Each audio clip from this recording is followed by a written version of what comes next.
Good morning. Nitsi waganak kegawa ni wagamaganak get that dumbscot dinawao. Hailey Rose Nitsiga son, Nia Oche Mosquito Grizzly Bearhead Lean Man First Nation, Igwa Red Pheasant First Nation, Treaty 4 and 6 territory.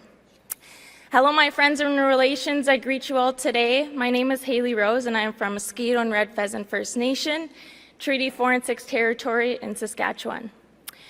Recently, I was elected as the FSIN Youth Representative for Saskatchewan alongside Brock McLeod Wadidika.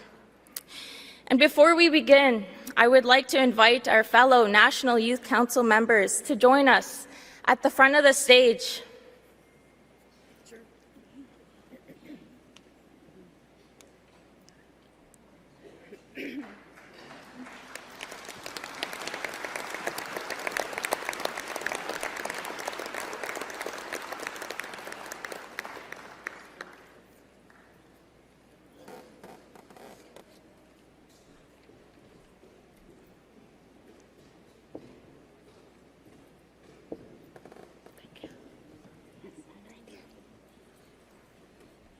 And at this time, before we begin, I would like to ask our brother from Saskatchewan, the FSIN Youth Representative, to sing a song before we start. Brock.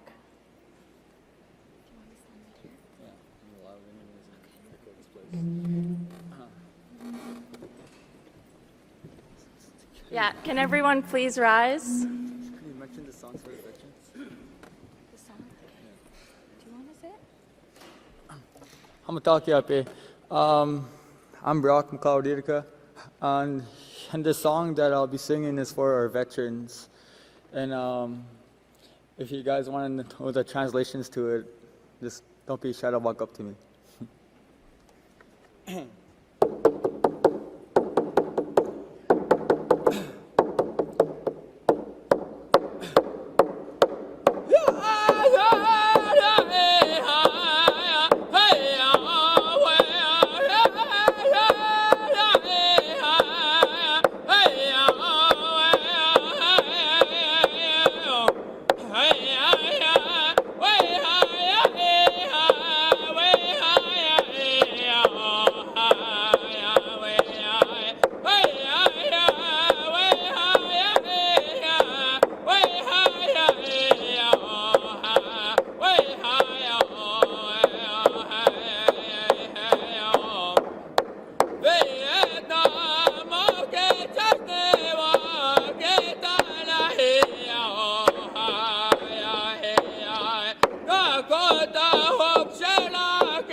Thank you, Brock, for that really heartwarming song to start us off in a good way.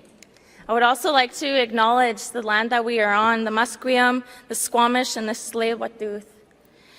I would like to greet our national chief, our regional chiefs, our chiefs in the crowd, and our technicians. That we acknowledge our portfolio holders, our regional chief Adamek, and our regional chief Picard, and thank you for all of their hard work and dedication to the youth portfolio. We recognize the dedication and hard work of the AFN National Youth Council, who continue to show up to the best of their ability and represent the voices of emerging leaders. To show youth that their voice matters, that we matter, that you matter, and that it's important to our youth council that our leaders are listening to our voices, that before you make decisions, you ask yourselves, is it going to benefit the children of the future? Is it going to help our next generations and the 7 generations to come?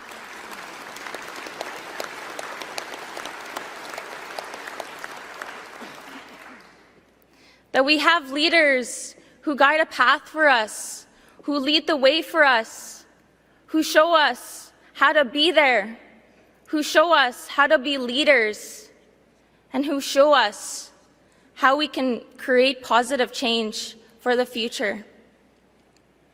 I would also like to pass it off to Co-Chair Rosalie to say some words for the National Youth Council.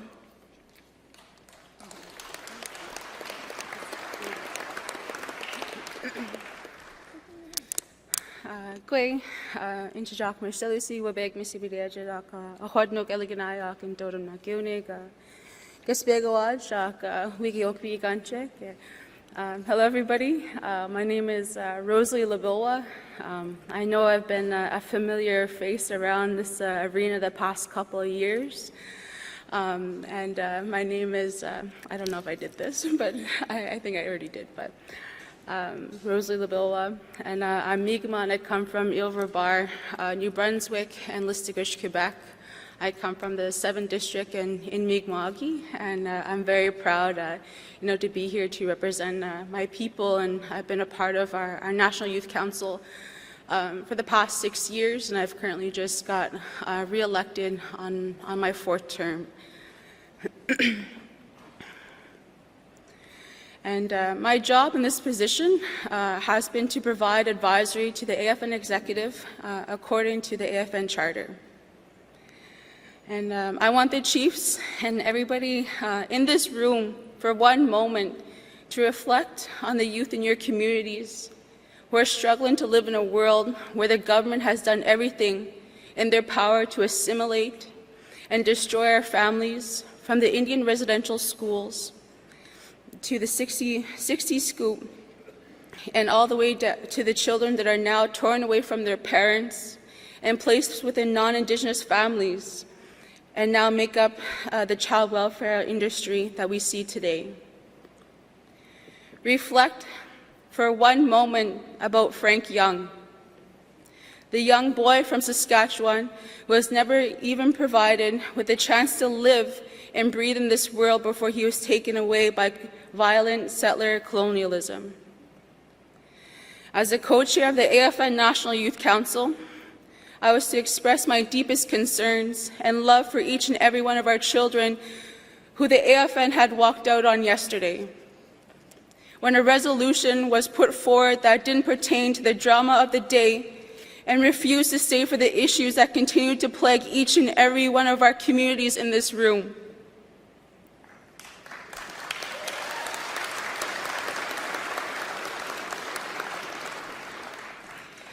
Each and every one of you had the opportunity to support the family of a child that has gone missing.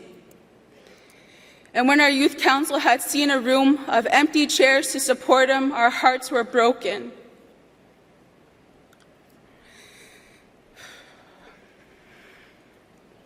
For every time our chiefs had used our children and our youth as an election platform, the AFN National Youth had to witness you walk out of a room to support the finding of a missing child who the government of Canada had given up on. Today I plead to you, the chiefs in Assembly, and I plead to you, the people of all of our nations across this country, to remember Frank Young, and remember all of the other missing First Nations children out there who are waiting to come home.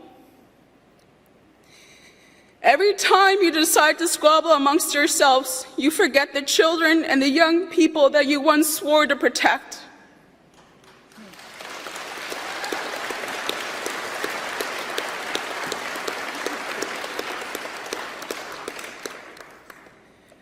My late elder, Elmer Cushane, who is the former chair of the AFN National Youth Council and the Elders Council, had taught me a lot while he was still walking this earth.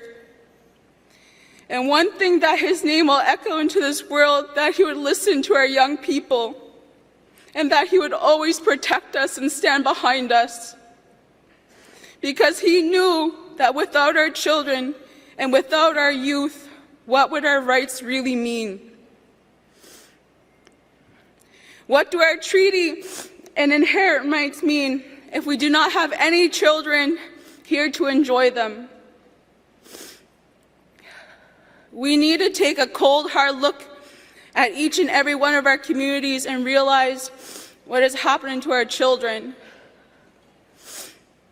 When the majority of our children are taken away by the provincial ministries of social services, we are detrimentally underfunded in every sector of the government.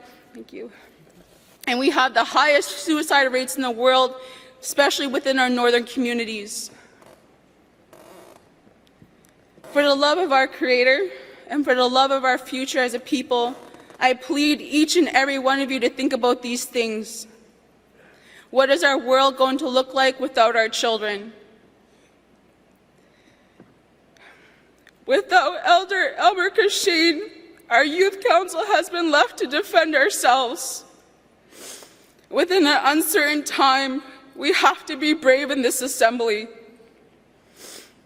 For every young First Nation child who has been forgotten.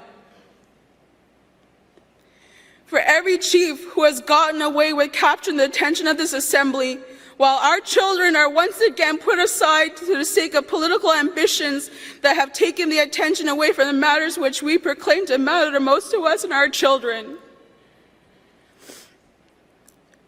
Make no mistake, in this very moment there's a First Nations child out there crying for their mother, wanting to be brought back home to their family. I plead for this assembly to think one more moment about all of our children out there who need a voice in this world to defend themselves.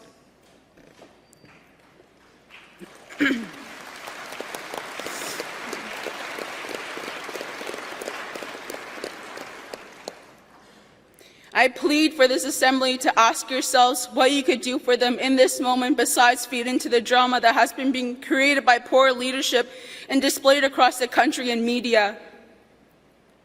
The wellness of our people must always be at the forefront of our decision making.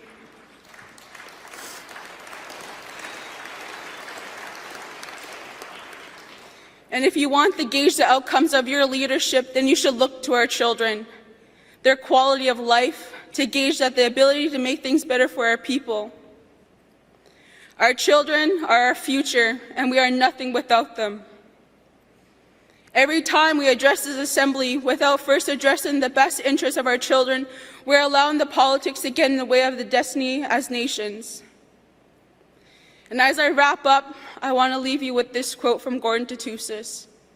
Leadership is about the submission to duty and not the elevation to power. And with love, I am calling upon the Chiefs in Assembly and the AFN National Executive to please lead accordingly, and to please do not ever forget where you have come from and the people who have entrusted you with their futures. Pave the way for our future generations and ask yourselves upon the decisions that will benefit the children of our future. So, Walalio, Imsid Nogman. Can I ask him again?